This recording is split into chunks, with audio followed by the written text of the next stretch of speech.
আমি Sneha, welcome back to my another blog. আজকে হচ্ছে 4th জুলাই আর আজকে আমরা যাচ্ছি পুরীতে।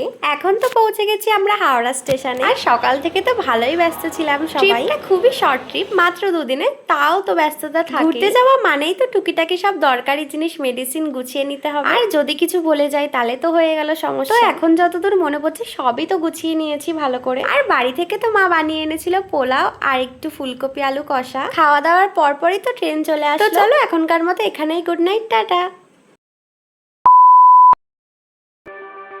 Good morning. আজকে হচ্ছে 5th জুলাই আর এখন বাজে 5:30। সকালে চা খেতে খেতে চলো কালকের কিছুটা গল্প তোমাদের সাথে শেয়ার করি। আমাদের ট্রেন ছিল রাতে 10:30 বা 10:15 এরকম কোনো একটা টাইম। এবার আমরা তো তার আগেই পৌঁছে গেছি, আমরা 9টার দিকেই পৌঁছে গেছিলাম। এবার খাওয়া দাওয়ার পর শুনি যে আমাদের ট্রেন নাকি আজকে লেট। দুটো লোক তো আমাদের এসে জিজ্ঞাসা করছিল যে আমরা কি পুরী যাচ্ছি নাকি, আর তারা বলছে যে আজকে নাকি ট্রেন একেবারেই আর এদিকে তো ট্রেনের কোনো অ্যানাউন্সই করছে না। আমরা তো সবাই একটু ঘাবড়ে গেছিলাম আর আমরা পৌঁছেছিও তো তাই লেটে। তারপর কিছুক্ষণ পরে তো শুনলাম যে না, আমাদের ট্রেন দিয়েছে 12:30। আমাদের তো সকাল সকালই নেমে পড়ার কথা ছিল, সেখানে আমরা নেমেছি 11:30টার সময়। তো দেখতে দেখতে তো চলেই আসলাম পুরী। আর স্টেশন থেকে তো আমরা একটা ম্যাজিক টোটো ভাড়া করে চলে এসেছি আমাদের হোটেলে গিয়ে তো কোনো সময় নষ্ট না করে আগে খাওয়া দাওয়া সেরে আমরা হয়ে গেছি রেডি। এবার যাবো স্নান। গাড়িতে করে আসার সময় তো দেখছিলাম যে সমুদ্র তো পুরো উথাল পাথাল করছে। আসলে এখন তো বর্ষাকাল, তাই ঢেউ আরো বেশি। এত ঢেউ বলে তো ওখান থেকে বারণও করে দিচ্ছিল বেশি দূরে যেতে না, কাছাকাছি থাকে। আর এমনিও আমি তো বড় বড় ঢেউগুলো একটু ভয় পাই। একেতে ছোট মানুষ, তার মধ্যে যদি মাথার উপর থেকে আবার সব ঢেউগুলো চলে যায় তাহলে তো এই নোনা জল সব খেয়ে নেব। আমার আর মায়ের তো এটা 3rd টাইম। ফার্স্ট আর সেকেন্ড বার গিয়ে তো আমার মনে আছে যে পুরো জল ঠল খেয়ে একাকার, চোখ মুখ তো সব বিষম খেতে খেতে লাল হয়ে যায়। বেশিক্ষণ আর স্নান করার আজকে সুযোগ পাইনি, ওই 2 ঘন্টা মতো স্নান করে 2:30টার দিকে আমরা চলে গেছিলাম হোটেলে গিয়ে তো আর একবার ফ্রেশ হয়ে স্নান করে হয়ে গেছি রেডি। আমরা এবার দুটো টোটো ভাড়া নিয়ে বেরিয়ে পড়েছি বাইরে সাইট সিন করতে। ফার্স্টে আমরা গেলাম ওখানকার খুব পপুলার একটা বুদ্ধ মন্দিরের পরিবেশটা তো খুবই শান্ত আর খুব সুন্দর। তারপর ওখান থেকে গেলাম জগন্নাথের মাসির বাড়ি। তোমরা যারা আগে গেছো তারা তো নিশ্চয়ই চিনবে, ওই যে বাঁধানো ঘাটটা দেখালাম ওটাই ছিল জগন্নাথের পিসির বাড়ি।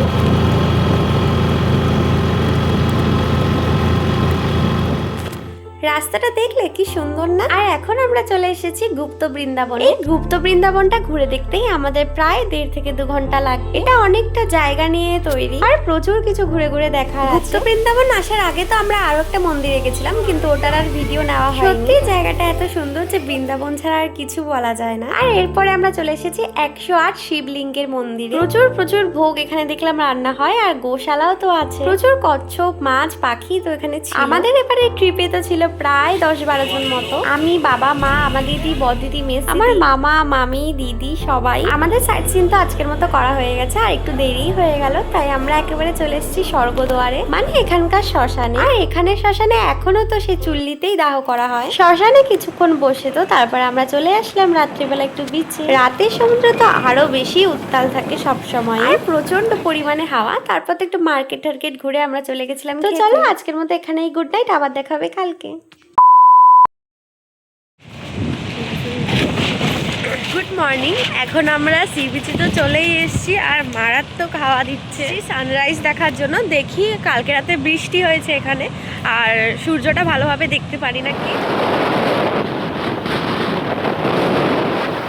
দুর্ভাগ্যবশত আজকে ওয়েদারটা তো খুব মেঘলা হওয়ায় আমরা আর সানরাইজ দেখতে পারিনি, তাই আমরা তো হাঁটতে হাঁটতে চলে গেছিলাম অনেকটা দূরে। এরপর আমরা হোটেলে গিয়ে আবার চেঞ্জ করে কচুরি খেয়ে নিলাম। আর এটা হচ্ছে পুরীর ফেমাস মিষ্টি ছানা বড়া, খেতে অসাধারণ সুন্দর ছিল। আমি তো পরের বার গিয়ে আবার ট্রাই করব। আমরা এখন এসেছি নীলাদ্রি বিচ ঘুরতে।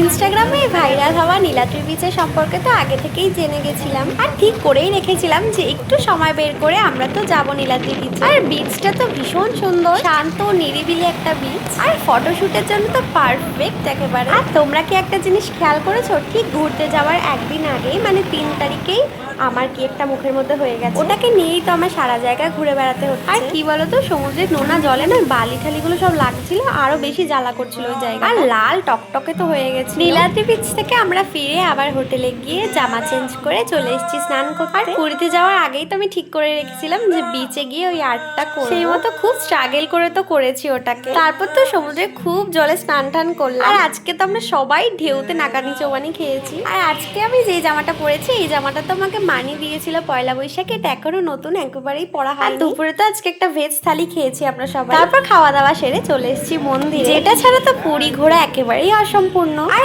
এক সপ্তাহ বাকি নেই হচ্ছে গিয়ে রথ। আর রথ কিন্তু প্রায় সামনেই রথ বলে তো পুরী তো পুরো সেজে উঠেছে। রথ টানা হবে যেই রাস্তায় সেই রাস্তা জুড়ে তো আলপনা করা হচ্ছে দেখালাম। আর তাদের হাতের কাজ দেখে তো মনে হচ্ছিল দাঁড়িয়ে দেখতেই থাকে, কোনো ক্লান্তি নেই, একের পর এক তো ডিজাইন করেই যাচ্ছে তারা। তারপর মন্দিরের ভিতরটা পুরোটা দেখে আমরা তো চলে আসলাম বাইরে ধ্বজা পাল্টানো দেখবো বলে। আর তোমরা একটু চেষ্টা করলেই পজ করে দেখতে পাবে যে যিনি ধ্বজা পাল্টাচ্ছে তাকে কতটা ছোট লাগছে। তারপর শেষ মুহূর্তের কেনাকাটি গজা সমস্ত কিছু কিনে তো আমরা চলে গেলাম স্টেশনের দিকে। আমাদের প্রত্যেকের হাতে একটা করে তো গজার ব্যাগ ছিলই। আর এখন তো চলে এসেছি আমরা স্টেশনে। আমাদের ট্রেন 8:30টার দিকে আছে। দেখতে দেখতে তো দুটো দিন পুরো চোখের নিমিষে কেটে গেল। মজা হলো, প্রচুর আনন্দ করে তো ফিরছি এবার বাড়ির দিকে। একটাই প্রার্থনা আবার যেন সুস্থভাবে জগন্নাথ দেবের কাছে যেতে পারি। তো চলো ব্লগটা এখানেই শেষ করছি। সবাই সুস্থ থেকো, ভালো থেকো, টাটা। আর শেষে জয় জগন্নাথ।